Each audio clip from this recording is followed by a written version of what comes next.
করেছো। তাই প্রার্থনা চাই তুমি আমাদের প্রত্যেকের সহবর্তী থেকো, প্রত্যেকের সঙ্গে সঙ্গে তুমি থেকে তোমার স্তুতি প্রশংসা আরাধনা করতে তুমি আমাদেরকে সাহায্য করো, যেন আমরা যা কিছু করবো তোমার গৌরব প্রশংসা মহিমার জন্য করতে পারি এবং সত্য হৃদয় দিয়ে করতে পারি। তুমি তোমার ধন্যবাদ গৌরব প্রশংসা করো। এই সময় তোমার হাতে রাখি প্রভু, তুমি আমাদের সহবর্তী থেকো এবং পরিচালনা করো। এই প্রার্থনা করছি খ্রিস্টের নামে চাই, আমেন। তো আমরা এতক্ষণ আমরা চৈতন্যে আরাধনা করলাম ঈশ্বরের।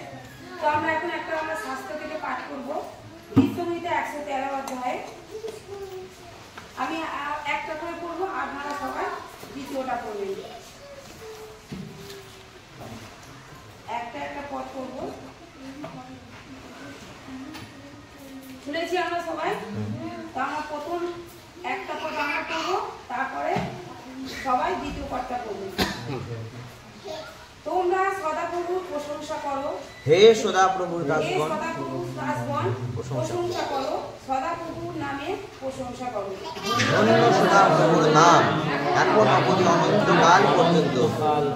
সূর্যের উদয় স্থান অবধি তাহার অস্তস্থান পর্যন্ত সদাপ্রভুর নাম কীর্তনীয়। সদাপ্রভু সর্বজাতির উপরে উন্নত, তাহার গৌরব আকাশমণ্ডলের উপরে উন্নত। হে আমাদের ঈশ্বর সদাপ্রভুর তুল্য, হে আমাদের ঈশ্বর সদাপ্রভুর তুল্য। তিনি ঊর্ধ্বে সমাসীন, তিনি অবনত হইয়া দৃষ্টিপাত করেন আকাশে ও পৃথিবীতে। তিনি ধূলি হইতে দীনহীনকে তোলেন, সারে ঢিবি হইতে দরিদ্রকে ওঠান। যেন তিনি তাহাকে বসাইয়া দেন কুলীনদের সঙ্গে, আপন প্রজাদেরই কুলীনদের সঙ্গে। তিনি বন্দাকে গৃহিণী করেন, পুত্রদের আনন্দময়ী মাতা করেন, তোমরা প্রশংসা করো, আমেন। এখানে বলেছে যে সদাপ্রভুর তুল্য জ্ঞানী, তাই আমরা তার স্তব স্তুতি আরাধনা করব, আমরা আনন্দিত, তাই তো আমরা ঈশ্বরের প্রশংসা করব। এই দুর্যোগ দিনেও আমরা একত্রিত হয়েছি কিসের জন্য? ঈশ্বরের প্রশংসা করার জন্য। আসলে আমরা গান সিজে 2 নম্বরে গাই, তোমার প্রশংসা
ঈশ্বরের চরণের তলে থাকতে পারি এবং তার সেবা করতে পারি এবং তার নাম প্রচার করতে পারি। আমরা গাইব গান বইতে 26 সংখ্যার গান গাবো। গানের 26।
রক্ষা করেছেন এবং এই সুন্দর দিনে তার চরণতলে উপস্থিত করেছেন।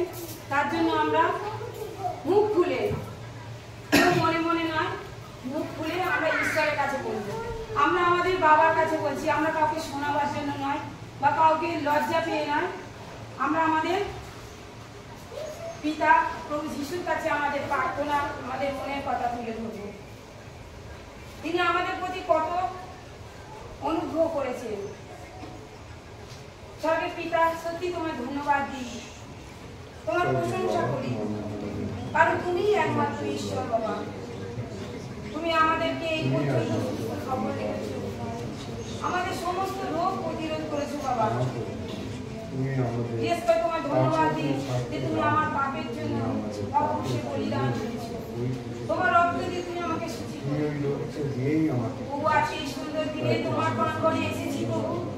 প্রভু আমরা বিশ্বাস করি তুমি এখানে উপস্থিত আছো, কারণ তোমার বাক্য বলেছে যেখানে 2 বা 3 জন আমার নামে উপস্থিত থাকে তুমি সেখানে উপস্থিত আছো। হ্যাঁ প্রভু, আমরা বিশ্বাস করি, আমরা প্রত্যেককে বিশ্বাস করি তুমি এখানে উপস্থিত আছো এবং তোমার পবিত্র আত্মা দিয়ে তুমি পরিচালনা করছো বাবা। কারণ সেই পেরিতে যখন তারা সবাই তোমার একটা ঘরের মধ্যে স্তুতি প্রশংসা আরাধনা করছিল বাবা, তোমার আত্মা সেই অগ্নিবাদ জিহ্বার মতন সবার মাথায় এসে ধরে পড়ছিল। প্রভু সেই বাক্য অনুসারে প্রার্থনা করি, সেই বাক্য অনুসারে আমরা বিশ্বাস করি প্রভু তুমি এখানে আসো এবং তুমি পবিত্র আত্মা এখানে উপস্থিত আছো।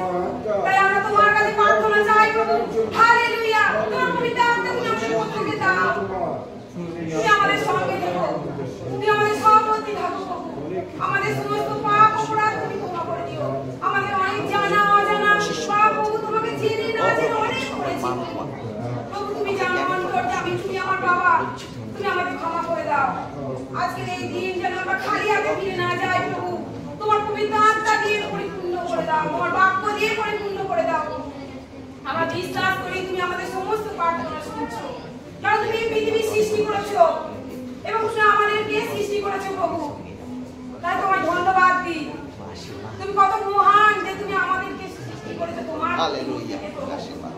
আমরা অযোগ্য নগণ্য, আমাদের কোনো যোগ্যতা নেই, কিন্তু তুমি কত অনুগ্রহ করেছো প্রভু। তোমার প্রতিমূর্তিতে তুমি আমাদেরকে তৈরি করেছো। হালেলুয়া, হালেলুয়া, প্রশংসা praise the lord. Thank you. তুমি আমাদের সহবর্তী আছো, আমরা বিশ্বাস করি প্রভু। ধন্যবাদ। সারা সৃষ্টির মালিক তুমি হো, সারা সৃষ্টির রক্ষা তুমি হো। আমার হৃদয়ের প্রণাম ধন্যবাদ তোমারই। সারা সৃষ্টির মালিক তুমি হো, সারা সৃষ্টির রক্ষা তুমি। আমার হৃদয়ের প্রণাম তুমি, ধন্যবাদ তোমারই।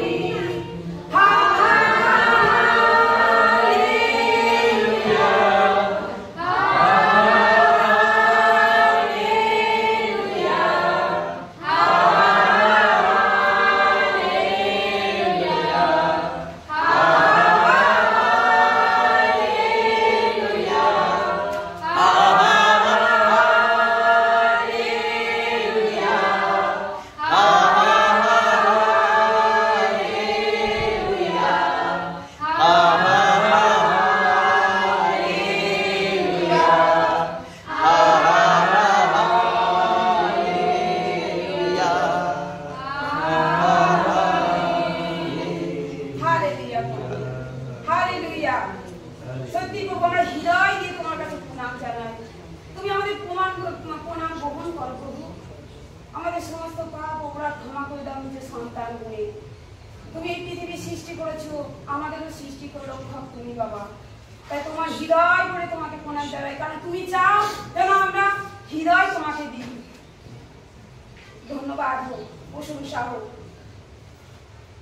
তোমার বাক্য তুমি সৃষ্টি করে, তোমার বাক্য কখনো বিনষ্ট হবে না। তাই তোমার বাক্য আমাদের হৃদয়ে ধরে রাখতে সাহায্য করো। তোমার বাক্য বলেছে তোমার বাক্য কোনোদিন বিনষ্ট হবে না, এই সংসার বিনষ্ট হবে প্রভু, তোমার বাক্য হয়ে যাবে। তাই তোমার বাক্য হৃদয়ে ধরে রাখতে তুমি আমাদের সাহায্য করো। হালেলুয়া, হালেলুয়া প্রভু। হালেলুয়া। সারা সংসার বিনষ্ট হবে না, তার বাক্য বিনষ্ট হবে না, বিলীন হবে জীবন, বিশ্বাসীর মরণ হবে না।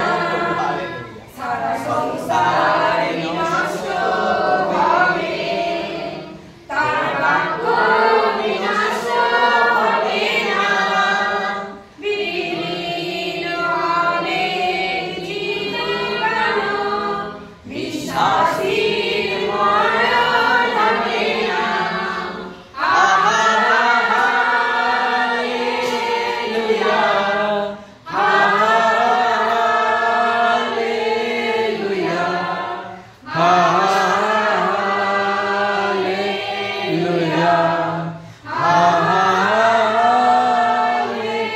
Hallelujah, hallelujah, hallelujah, hallelujah, hallelujah, hallelujah. ধন্যবাদ, গৌরব, প্রশংসা প্রভু। তুমি একমাত্র ধন্যবাদ, গৌরব, প্রশংসা পাওয়ার ঈশ্বর। সত্যি প্রভু, তুমি আমাদেরকে কত প্রেম করেছো। তোমাকে হালেলুয়া ধন্যবাদ জানিয়ে শেষ নেই প্রভু, কারণ তোমার প্রেম অনেক। তাই প্রভু, এই যে স্তুতি প্রশংসা আরাধনা করেছি, আমরা বিশ্বাস করি তুমি গ্রহণ করেছো প্রভু। তোমাকে ধন্যবাদ দিই। তুমি আমাদের সভাপতি দেখো, এখন যে আমরা তোমার বাক্য শুনবো প্রভু, তুমি আমাদের বাক্য শুনতে বুঝতে তুমি সাহায্য করেছো। এবং তোমার যে সন্তানের মধ্যে দিয়ে আমরা তোমার বাক্য শুনবো প্রভু, তুমি তাকেও আশীর্বাদ করো, তাকে জ্ঞান দাও, বুদ্ধি দাও, যেন তোমার বাক্য সুন্দরভাবে পরিচালনা করতে পারে। এবং পবিত্র আত্মা দিয়ে তুমি তাকে সাহায্য করো। এবং আমাদের প্রত্যেকের সহমূর্তি থেকে তুমি এই দিয়ে তুমি বিরাজ করো, এবং আমাদের প্রত্যেকের হৃদয়ে বিরাজ করো, যেন তোমার বাক্য আমরা বুঝতে পারি। এবং কেউ যেন আমরা খালি ফিরে না যাই প্রভু, তোমার বাক্য নিয়ে, তুমি পবিত্র আত্মা নিয়ে যেন আমরা ফিরে যেতে পারি, এবং ধন্যবাদ দিতে দিতে যেন আমরা যেতে পারি প্রভু। Hallelujah, hallelujah. ধন্যবাদ, গৌরব, প্রশংসা, মহিমা, গৌরব সব তোমারই প্রভু। এবং বাকি ভার প্রভু তোমার চরণে রাখি। যা কিছু বলবো শুনবো প্রভু, তোমার অনুগ্রহে যেন নিতে পারি, এবং তার মধ্যে দিয়ে তুমি গৌরবান্বিত যেন নিতে পারি। এই প্রার্থনা প্রভু যীশু খ্রিস্টের নামে চাই, আমেন। করতে পারবো না। ঈশ্বর কত আমাদেরকে ভালোবাসে, আর আমাদেরকে পবিত্র আত্মায় কত কিছু শিখাচ্ছে। হ্যাঁ, ঈশ্বরের ধন্যবাদ। এইভাবে যেন আমরা প্রত্যেককে আমরা ঈশ্বরের এক একজন যোদ্ধা হতে পারি। হ্যাঁ, সেদিনে সুপ্রিয়দা বলছে দিবাকরদা, এই মন্ডলীতে যদি আবার আমরা এরকম প্রত্যেক সপ্তাহে যদি উপাসনায় বসতে পারি, তাহলে কিন্তু আমাদের মন্ডলী আমরা এই কজন এরা তোমরা আছো, মঙ্গলদার পরিবার, হ্যাঁ, এবং আমাদের প্রশান্ত আর আমাদের মিনতি আছে। কিন্তু এখানে যখন আমরা সবাই যেতে যেতে আস্তে আস্তে এই কজন থেকে আবার দুটো পরিবার বাড়লো, আবার যদি গুরুর পরিবার বাড়বে, তো আমরা যে কজন এসেছি সবাই কিন্তু এক একজন যোদ্ধা হয়ে যাবে। ঈশ্বর যেমন বলেছে, তোমরা আমার পক্ষে কার্য করো এবং যাজকও হোক। হ্যাঁ, ভিতরে আমরা পড়েছি, মানে আমরা কার উপর নির্ভর নয়, কার উপর নির্ভর নয়। একবার দেখি সেই বিষয়টা, যাজক হয়ে যাবে। তো আমরা যাজক, আগে যখন পুরাতন নিয়মে যখন যিশু আসেনি, তার আগে অনেক কিছু নিয়ম কানুন ছিল। এই যে এখন যেমন বাবুল ঠাকুর আছে, হ্যাঁ, আমাদের যে বাবুল ঠাকুর আমাদের উপরে, তারা যেমন ডিসাইড করবে সেরকম চলতে হবে। আমরা যতই নতুন জামা কাপড়ে যদিও ঠাকুরকে হাত দিলে অপবিত্র হয়ে যাবে, এইরকম। তো এইরকম নিয়ম কানুন তখন ছিল। তখন যাজক থাকতো, যাজক নির্ধারণ করেছিল। তো যাজক যেটা করবে সেটাই, যাজক ঈশ্বরের কাছে যাচনা করবে। ধরো আমার শরীর অসুস্থ, যাজক যাবে, যাজক গিয়ে আমার জন্য প্রার্থনা করবে। আমার যা প্রবলেম, তার প্রবলেম, যাজক যা করবে সেটাই ঈশ্বর তবে শুনবে, তারপরে উত্তর দিবে। তো এখন যিশু অনুগ্রহ এমন করেছে আমাদেরকে, আর যাজকের কাছে আমাদেরকে যেতে হবে। আমাদের যিশু ঈশ্বরের সঙ্গে ডাইরেক্ট যোগাযোগ করে দিচ্ছে। এখন আমার যা দরকার, আমি যাজককে, আমি ঈশ্বরকে জানি, ঈশ্বরের সঙ্গে একদম আমাদের মানে করে দিয়েছে যেন আমরা ডাইরেক্ট ঈশ্বরের সাথে যোগাযোগ করতে পারি। তো যাই হোক, ঈশ্বর কোথা থাকে? ঈশ্বর থাকে স্বর্গে। তো সেই ঈশ্বর একবার দেখি, ওখানে একটুখানি দেখি 115 গীতে একটুখানি দেখেন।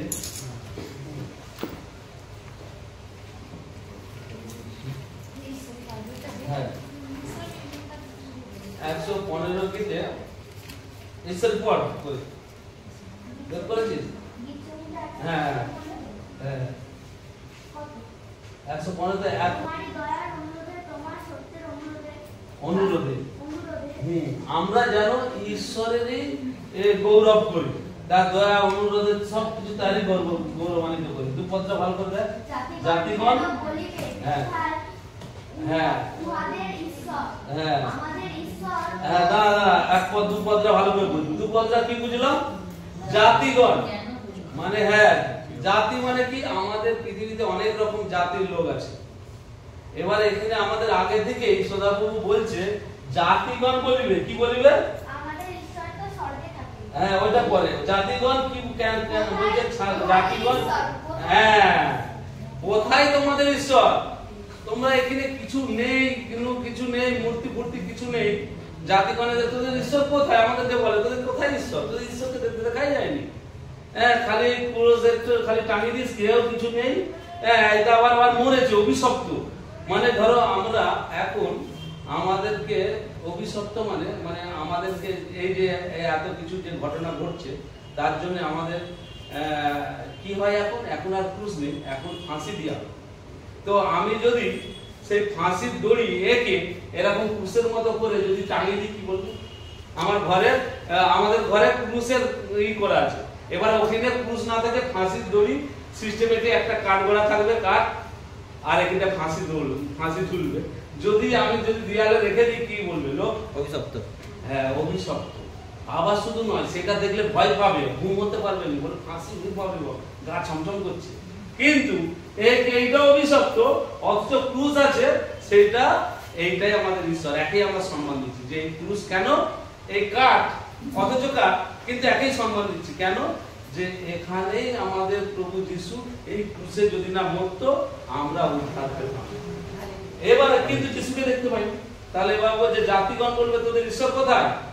এখানে শুধু কাঠটা, যেটা ক্রুশে অভিশপ্ত কাঠ নিয়ে বসে আছে, কোথাও আবার নেই, কোথাও আবার রেখে রাখা বলি। হ্যাঁ, কোথাও কিছু নেই। ঈশ্বর কোথায়? তখন কি বলছে? 3 পদে এবার পড়। আমাদের ঈশ্বর তো স্বর্গে হ্যাঁ, হালেলুয়া। কোথা থাকে? স্বর্গে।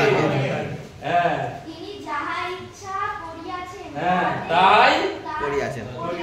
হ্যাঁ, তাহলে আমরা এবার উত্তর কি দেব? আমাদের ঈশ্বর স্বর্গে থাকেন, তিনি যা ইচ্ছে করে তাই করে। যদি বলে ঝড় থামো, ঝড় থামবে। যদি বলে বৃষ্টি হবে।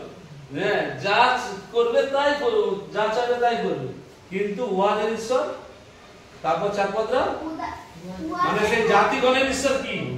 উহাদের প্রতিমা সকল লৌহ ও স্বর্ণ মনুষ্যের হস্তের কার্য। হ্যাঁ, সোনা রূপা মানুষই বানাচ্ছে।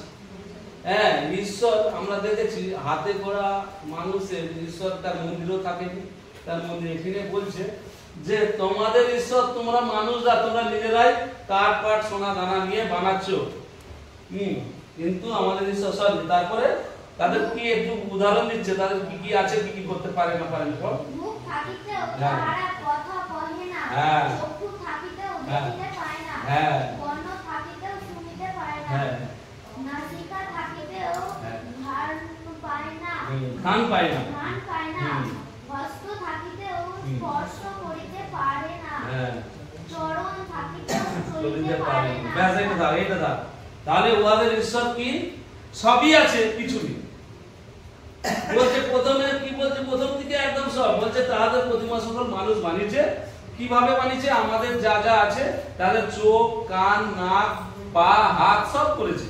কিন্তু যে আমরা যেমন আমাদের পা হাত পা আমাদের ঈশ্বর বানিয়েছে, আমাদের কি সবগুলো কাজ হয়? হ্যাঁ, আমরা চোখ আছে, সেই জন্য দেখতে পাচ্ছি সবাইকে, কে কিভাবে বসে আছে, কে কোথায় যাচ্ছে, গাড়ি চালিয়েও যাচ্ছে দেখি। আর কানেও শুনতে পায়, আবার হাতেও আমরা নানা রকমের কাজ করি, পায়ে দিয়ে চলি। মানে আমাদের যা কাজ, যা কিছু আছে সব কাজ আছে। কিন্তু ওদের ঈশ্বরে সব আছে, কিন্তু সব থেকেও নেই। কিছু নেই, চোখ আছে শুনতে, চোখ আছে ডেকেই যায়, প্রভু আমাকে এই দাও সেই দাও, হেন তেন, আমার দেখো এত কেন, কিন্তু তার কান নেই তো শুনবে, কান আছে কিন্তু শুনতে পায় না। তো এবারে আটপদটা খুব গুরুত্বপূর্ণ, আটপদটা দেখে যেমন তাহারা তেমনি হইবে তাহাদের নির্মাতারা, মানে যেমন তারা তার নির্মাতারাও তেমন। মানে ঈশ্বরকে যেমন ভাবে বানিয়েছে যারা, সেই ঈশ্বর যেমন আছে, কেউ আবার কৃষ্ণ বাঁশি আছে এমন আছে, যে যেমন যেমন করে বানিয়েছে তেমনই দাঁড়িয়ে আছে। এবার যারা বানিয়েছে তারাও সেই, ওই জন্য যা ঈশ্বর যেরকম যেমন ভাবে বানিয়েছে, যারা যেই কাজে সিস্টেমেটিক করেছে সেই রকম। দুর্গা পুজো হচ্ছে, এই যে দুর্গা পুজো হবে বিরাট ব্যাপার, আবার ওই দুর্গা পুজো আবার এমন সিস্টেম করেছে, আবার সেই বেসার মাটিতে না নিয়ে এলে পুজোই হবে নালে হবে না। হ্যাঁ, মানে সেই পুজো সম্পূর্ণ নয়, তার মানে তাহলে সেই রকমই নির্মাতারও সেই রকম। ওই জন্য যত আমরা যদি আবার রোমিওতে দেখি, সেখানে বলছে তুমি যেমন, ওই জন্য মানে যেমন ভাবে তুমি নির্মাতারা যেরকম সেরকম করছো, ওই জন্য সেরকম তোমরা পাপও করে যাচ্ছ। ওই জন্য গিন্নুমে যত পুজো অনুষ্ঠান হচ্ছে সেখানে সব রকম মন্দতায় পরিপূর্ণ। আর ঈশ্বরের এটা ক্রোধ, যে আমি বাবা থাকতে আমাকে না সম্মান দিয়ে তুমি একজন বানিয়ে তুমি তাকে সম্মান দিচ্ছ, তুমি আরো অধঃপতনে, আরো তুমি আরো। তো যাই হোক, আর আমরা আর আমাদের এখানে আর 9 পদটা পড়ে নিই। হে ইসরায়েল, তুমি সদা প্রভুতেই নির্ভর করো, তিনি তাহাদের সহায় ও তাদের ঢাল। হে ইসরায়েল, হে মণ্ডলী, আমরা যেন সদা প্রভুতেই নির্ভর করি, কারণ তিনিই আমাদের ঢাল।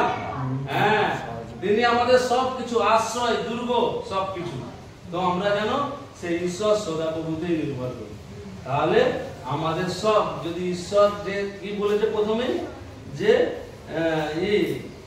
ঈশ্বর স্বর্গে থাকে, এবং কি বলেছে 3 পদে, তিনি স্বর্গে থাকেন তাহাই করিয়াছেন। তাহলে মানে যে সে যা করতে পারবে, যে যা ইচ্ছা করতে পারে, আমি তাকেই অনুসরণ করব। সে যদি আমাদেরকে রাখে, আমরা এই পৃথিবীর আলো দেখতে পাবো। আর সে যদি না চায়, দেখতেও পাবো না। ধন সম্পদ সব, যা কিছু সব, কাজ কারবার যা কিছু সব ঈশ্বর থেকে আমরা পাবো। তো আমরা সেই ঈশ্বরেরই আরাধনা করব।